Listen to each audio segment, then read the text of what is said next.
Hello दोस्तों। हाल ही में Galwan valley में इंडिया और चाइना के बीच हुए फेस ऑफ में एक बात तो क्लियर हो चुकी है कि भारत के लिए पाकिस्तान से बड़ा थ्रेट चाइना है। भारत को काउंटर करने के लिए चाइना लगातार पाकिस्तान, नेपाल, बांग्लादेश और श्रीलंका में अपना इन्फ्लुएंस बढ़ा रहा है। इसलिए भारत को अब चाइना की हर मूव और पॉलिसी को बहुत ही बारीकी से एनालाइज करने की ज़रूरत है। चाइना आज के समय में न सिर्फ भारत बल्कि अपनी हर पड़ोसी देश के साथ उलझ रहा है।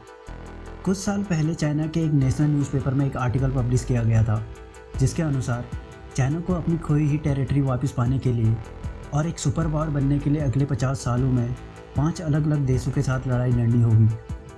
चाइना के ज़्यादातर न्यूज़पेपर में उन्हीं चीज़ों को पब्लिश किया जाता है जिन्हें चाइना की सरकार मंजूरी देती है। एक तरह से देखा जाए तो चाइना की सरकार इन न्यूज़पेपर के माध्यम से दुनिया को अनऑफिशियली अपने एजेंडों के बारे में बताती है। इंडिया और चाइना के बीच गलवान वैली में हुए फेस ऑफ के बाद यह आर्टिकल एक बार फिर से सुर्खियों में है। आइए इस वीडियो में देखते हैं चाइना आज के समय किन किन देशों की ज़मीनों पर अपना क्लेम करता है और वो कौन सी 5 लड़ाइयाँ हैं जिनके बारे में इस आर्टिकल में बताया गया है।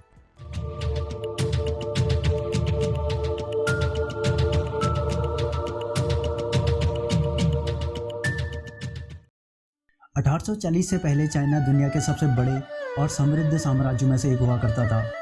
जब 18वीं सदी में चाइनीज साम्राज्य अपने चरम पर था, तब चाइना में राज करने वाली क्विन डायनेस्टी का साम्राज्य तिब्बत, मंगोलिया, ताइवान, हांगकांग और रशिया के बहुत बड़े हिस्से तक फैला हुआ था।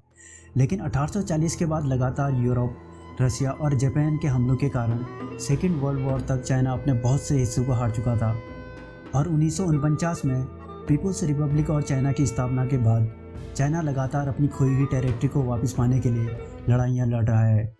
सबसे पहले 1954 में चाइना ने तिब्बत को एनेक्स किया। इसके बाद चाइना का मानना है कि लद्दाख का उत्तरी हिस्सा और अरुणाचल प्रदेश तिब्बत का हिस्सा है, इसलिए ये दोनों एरिया चाइना को बिलोंग करती हैं। 1962 की इंडो चाइना वॉर में चाइना ने अक्साई चीन और सक्सेकम वैली को अपने कब्जे में ले लिया।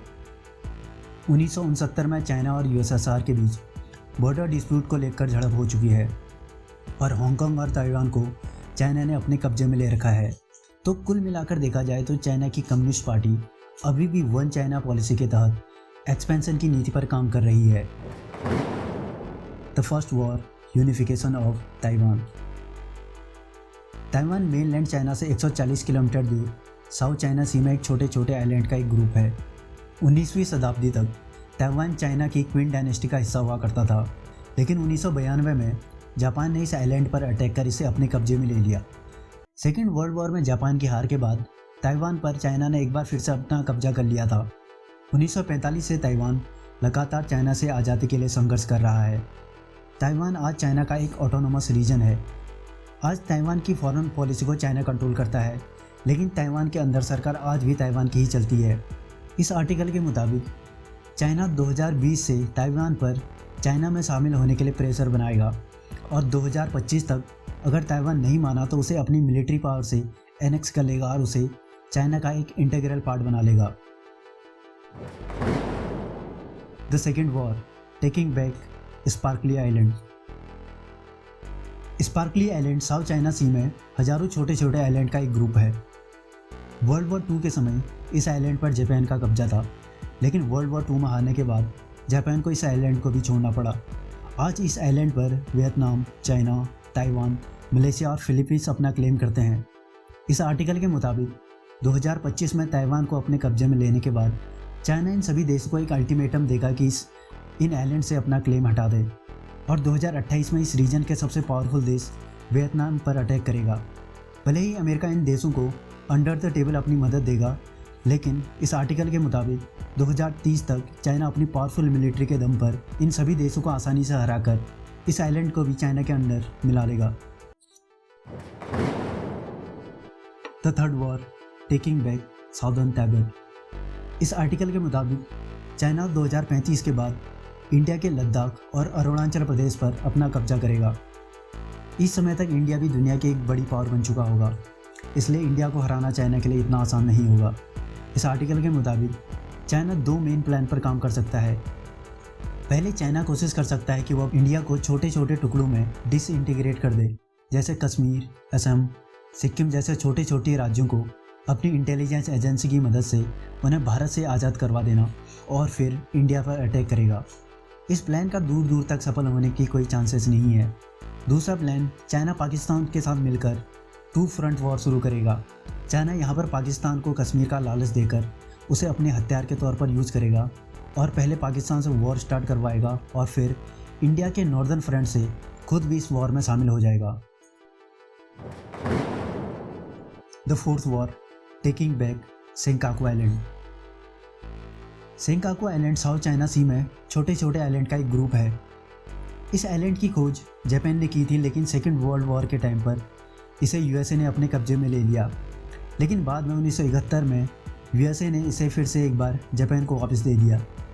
लेकिन चाइना का मानना है कि ये सभी आइलैंड प्राचीन समय से ही चाइना का हिस्सा रहे हैं और आज के समय इस पर चाइना का हक है। स्ट्रैटेजिकली ये आइलैंड जापान, यूएस और चाइना के लिए बहुत इंपॉर्टेंट है। इस आर्टिकल के मुताबिक इस आइलैंड को अपने कब्जे में लेने के लिए चाइना 2040 से लेकर 2045 तक जापान और अमेरिका से लड़ाई लड़ेगा। The fifth war, taking back lands lost to Russia. 1940 के बाद रशिया ने चाइना पर अटैक कर क्विन डायनेस्टी का बहुत बड़ा हिस्सा अपने कब्जे में ले लिया था। दोनों कम्युनिस्ट देश होने के बाद भी चाइना और रशिया इस बॉर्डर डिस्प्यूट को लेकर 1969 में आपस में भिड़ चुके हैं। उस समय यूएसएसआर बहुत पावरफुल था तो चाइना को कॉम्प्रोमाइज़ करना पड़ा। लेकिन इस आर्टिकल के मुताबिक 1950 तक चाइना इकोनॉमिकली दुनिया की सबसे बड़ी सुपर पावर बन जाएगा और उसके पास दुनिया की सबसे पावरफुल मिलिट्री होगी। 10 सालों तक तैयारी करने के बाद 1955 से क्विन डायनेस्टी का जो भी हिस्सा रशिया ने अपने कब्जे में ले रखा है उसे वापस लेने के लिए चाइना रशिया पर अटैक करेगा। दोस्तों, भले ही आज चाइनीज़ ड्रैगन एशिया रीजन में अपना एग्रेशन दिखा रहा है, लेकिन इस आर्टिकल में जो इतनी सारी वॉर लड़ने की बात कही गई है, इतना एडवेंचर आज के दौर में चाइना या कोई भी देश नहीं कर सकता। चाइना ताइवान, हांगकांग और छोटे छोटे आइलैंड पर शायद अपना कब्जा कर भी ले, लेकिन इंडिया, जापान, यूएस और रशिया जैसी बड़ी सुपर पावर के साथ चाइना इतनी आसानी से एंगेज नहीं हो सकता। ये आर्टिकल बताता है कि मेनलैंड चाइना के अंदर किस तरह चाइनीज़ कम्युनिस्ट पार्टी अपना प्रोपेगेंडा फैलाती है। खैर, आप चाइनीज़ ड्रैगन के इस प्लान के बारे में क्या सोचते हैं? कमेंट में अपनी राय जरूर शेयर करें और आपको यह वीडियो अच्छा लगा तो यार लाइक ज़रूर करना। और आपको ऐसी ही द बिग स्टोरी देखना पसंद है तो हमारे चैनल को सब्सक्राइब ज़रूर करें। मिलते हैं नेक्स्ट टाइम एक और द बिग इंडियन स्टोरी के साथ।